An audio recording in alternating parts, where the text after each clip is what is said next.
Hello my dear students, welcome back to my channel.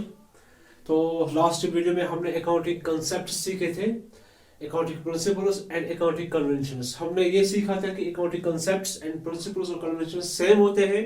Concepts early stage में थे, फिर उन्हीं को रिटन फॉर्म में लिखा गया तो बने वो अकाउंटिंग प्रिंसिपल्स। और अगर कुछ मॉडिफिकेशन या चेंज हमने करनी पड़ी अकाउंटिंग प्रिंसिपल्स में तो उन्हें हम बोलते हैं accounting conventions.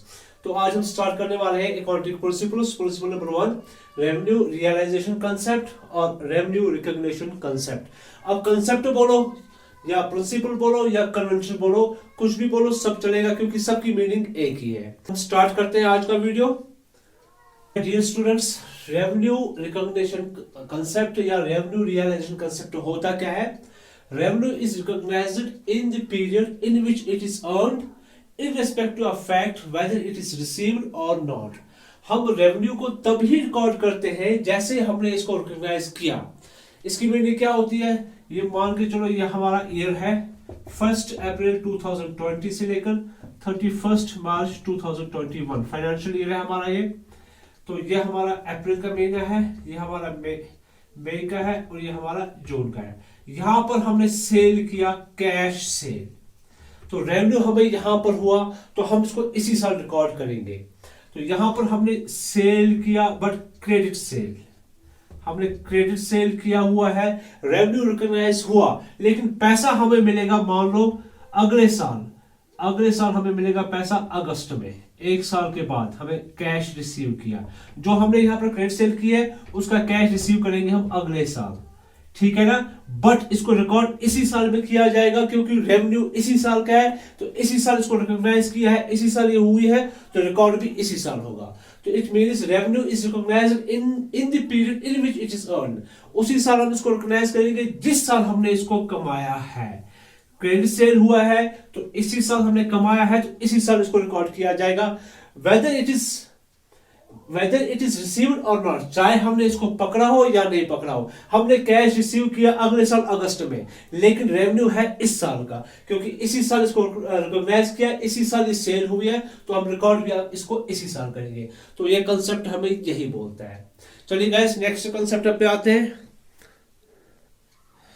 My dear students, next हमारा है मैचिंग कंसेप्ट। मैचिंग कंसेप्ट क्या होता है? ये इंपॉर्टेंट कंसेप्ट है, ये इंपॉर्टेंट ऑब्जेक्टिव है बिजनेस का, जिससे हमें प्रॉफिट पीरियडिकली पता चलता है। Match the revenue of period with expense of that period. हमें रेवेन्यू जो है, इनकम है, उससे हमें मैच करना है उसी साल के एक्सपेंसेस से जिस साल के रेवेन्यू है, ताकि हमें करेक्ट प्रॉफिट या लॉस पता चले। चलिए एग्जांपल से सीखते हैं। ये हमारा ट्रेडिंग अकाउंट है, ये डेबिट साइड होता है, ये हमारा क्रेडिट साइड होता है। मान लो हमने परचेज किए हैं 80,000 और हमारा सेल हुआ है 50,000। यह हमारा ट्रेडिंग अकाउंट है। हमने मान लो इस साल हमने परचेज किया 80,000 और हमने सेल किया 50,000, लेकिन इस टोटल जो 80,000 हमने परचेज किया इसमें से सिर्फ हमने पता है कितना बेचा, 30,000 ही बेचा है, ठीक है। तो बाकी जो बचा वो क्या रहा? वो रहा क्लोजिंग स्टॉक। उससे हम यहां पर दिखाते हैं क्लोजिंग स्टॉक 50,000, ठीक है। तो पूरे 80,000 ये हमारे एक्सपेंसेस है, ये हमारा रेवेन्यू है। तो इस पूरे 80,000 को इससे मैच नहीं कर सकते क्योंकि ये जो 50,000 जो बचा ये अब अगले साल जाएगा, ये अगले साल के रेवेन्यू से मैच होगा क्योंकि हमने इस सेल पे कितने एक्सपेंसेस किए। हमारे इस सेल से रिलेटेड जो एक्सपेंसेस है करंट ईयर में वो सिर्फ 30,000 है, पूरा 80,000 नहीं है, क्योंकि अभी भी हमारे पास 50,000 का स्टॉक बचा हुआ है, उसको हमने सेल नहीं किया। तो वो जो 50,000 है वो अगले साल के लिए जाएगा, उसे हम मैच करेंगे अगले साल के रेवेन्यू के साथ। या दूसरी एग्जांपल मान के चलो, ये हमारा 2022 चल रहा है, तो इस साल जो रेवेन्यू होगा, इस ईयर में जो रेवेन्यू होगा, तो उससे हम किससे मैच करेंगे ताकि हमें करेक्ट प्रॉफिट एंड लॉस पता चले? इसी ईयर के एक्सपेंसेस से। तो इस साल के रेवेन्यू को इस ईयर के एक्सपेंसेस से माइनस करेंगे, तब जाके हमें प्रॉफिट या लॉस पता चलेगा। अगर हम इस साल के रेवेन्यू को मैच करते हैं किसी और ईयर के 21 या 2020 से, तो हमें करेक्ट प्रॉफिट लॉस पता नहीं चलता है। तो यही कंसेप्ट हमें बोलता है कि आप करंट ईयर के या जो हमारा ईयर चल रहा है उस ईयर के इनकम्स को मैच करो उस ईयर के एक्सपेंसेस के साथ, ताकि आपको करेक्ट प्रॉफिट या लॉस पता चले। तो स्टूडेंट्स, फुल डिस्क्लोजर कंसेप्ट क्या होता है? All the significant information relating to economic affairs of the entity should be fully disclosed in financial statement. हर एक वो इंफॉर्मेशन जो जरूरी है उसे हमें पूरा डिस्क्लोज करना पड़ता है फाइनेंशियल स्टेटमेंट्स पे। फॉर एग्जाम्पल, मान लो हमने सेल की है 1 लाख और कुछ रीजन से यहां बोल गए या हम गलत दिखा रहे हैं, हमने सेल दिखाया 80,000 और हमने परचेज किया है 50,000 और हम परचेज दिखा रहे हैं 60,000।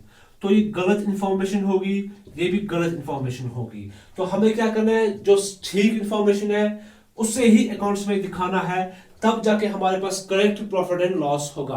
तो हर एक जो इंपॉर्टेंट चीज है अकाउंटिंग में उसे हमें पूरा डिस्क्लोज करना पड़ेगा, पूरा डिटेल से लिखना पड़ेगा, ताकि हमारे जो यूजर्स हैं अकाउंटिंग के, हमारे इन्वेस्टर, हमारे शेयर होल्डर, हमारे लेंडर जहां से पैसा लेते हैं, बैंकर, इनकम टैक्स वाले, ताकि उनको हमारी अकाउंटिंग समझ आए, ताकि उनको हर एक चीज का पता चले कि हमारे बिजनेस में क्या चल रहा है। तो यही हमें ये बोलता है full disclosure concept.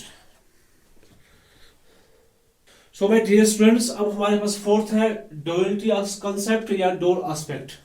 Every transaction entered into by an enterprise, हर एक ट्रांजैक्शन जो एंटरप्राइज रिकॉर्ड करती है उसके 2 एस्पेक्ट होते हैं, एक होता है डेबिट, दूसरा होता है क्रेडिट। तो ये कंसेप्ट क्या हमें बोलता है, मान लो ओनर ने बिजनेस स्टार्ट किया तो उसे बिजनेस को कैश दिया, तो एंट्री क्या करेंगे, cash account debit to capital account. तो जो भी ट्रांजैक्शन बिजनेस में होती है हमेशा उसके 2 एस्पेक्ट होते हैं, एक जाता है डेबिट, दूसरा जाता है क्रेडिट। हमारे पास बिजनेस में कैश आया, एसेट इंक्रीज हुआ तो हमने उसको डेबिट किया, तो और कैश आने से ओनर का जो पैसा है उसे हम लायबिलिटी कैपिटल बोलते हैं, और कैपिटल बिजनेस की लायबिलिटी होती है, तो हमारी लायबिलिटी भी इंक्रीज हुई, हमने उसको क्रेडिट किया। तो हर एक ट्रांजैक्शन जो बिजनेस में आएगी उसके हमेशा 2 एस्पेक्ट होंगे, डेबिट एंड क्रेडिट। तो इसे हम डिटेल पढ़ेंगे जब हम रूल्स पर डेबिट एंड क्रेडिट उठाएंगे। तो डेबिट क्या होता है, क्रेडिट क्या होता है और ये आए कहां से, क्यों आए, तो उसी टाइप हम पढ़ेंगे। फिफ्थ है हमारे पास वेरीफाइबल ऑब्जेक्टिव कंसेप्ट।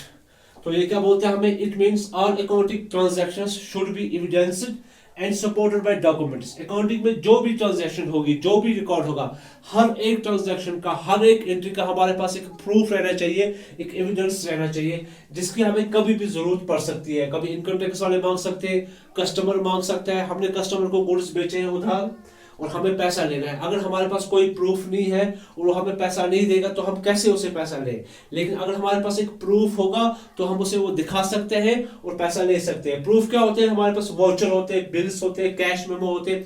जब आप शॉपिंग करने के लिए जाते हो तो आपको रिसीट्स मिलते हैं, वहां पर बिल्स मिलते हैं। तो एक कॉपी कस्टमर के पास रहती है, एक बिजनेस वाले के पास रहती है। तो जो ओनर या बिजनेस कॉपी अपने पास रखता है उसी को हम बोलते हैं एविडेंस रहता है, वो ट्रांजैक्शन के लिए, एंट्रीज के लिए। इनकी हमें हमेशा जरूरत पड़ सकती है, कोर्ट में जरूरत पड़ सकती है। अगर ऐसी सिचुएशन आई कोर्ट तक हम पहुंचे तो कोर्ट में भी इसकी जरूरत पड़ेगी। तो ये था हमारा fifth verifiable objective concept. Last but one अब है हमारे पास cost concept, historical cost concept. इसमें क्या करते हैं काम, हमारे बिजनेस में जितने भी फिक्स्ड एसेट्स होते हैं उनको हम रिकॉर्ड करते हैं प्राइस पे या एक्वायर प्राइस पे, दैट मींस कॉस्ट प्राइस पे या परचेज प्राइस पे। इसे हम ऐसे समझते हैं, हमारे पास एक बैलेंस शीट है 2020 की, ठीक है। तो हमने एक लैंड परचेज किया था श्रीनगर में 1990 में। हमारा बिजनेस बहुत पुराना है, 20-30 साल पुराना है। तो हमने लैंड परचेज किया था, 1 कनाल परचेज किया था, समझो हमने 1 कनाल हमने परचेज किया था 5 लाख में 1990s में। तो उस टाइम हमने रिकॉर्डिंग क्या की होगी कि हमारे पास लैंड है 5 लाख की। तो आज की डेट पे जब हम इस लैंड को बैलेंस शीट में दिखाएंगे तो आज भी हम इसको 5 लाख ही दिखाएंगे। हम इस एसेट को किस प्राइस पे दिखाएंगे, परचेज प्राइस पे या एक्वायर प्राइस पे, जिस प्राइस पे हमने इसको परचेज किया था।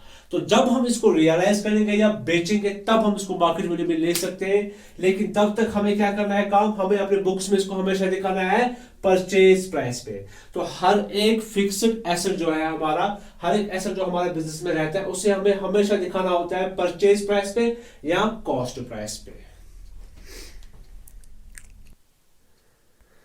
सो माय डियर स्टूडेंट्स, ये हमारा लास्ट कॉन्सेप्ट है बैलेंस शीट इक्वेशन कॉन्सेप्ट या अकाउंटिंग इक्वेशन कॉन्सेप्ट, इसके दो नाम हो सकते हैं।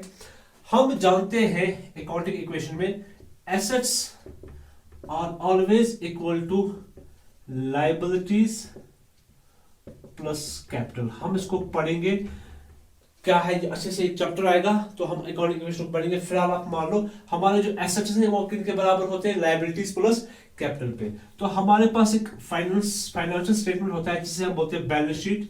उसका लेफ्ट हैंड साइड होती है लायबिलिटीज और राइट हैंड साइड होता है उसके एसेट्स। यहां पर हम अमाउंट लिखते हैं।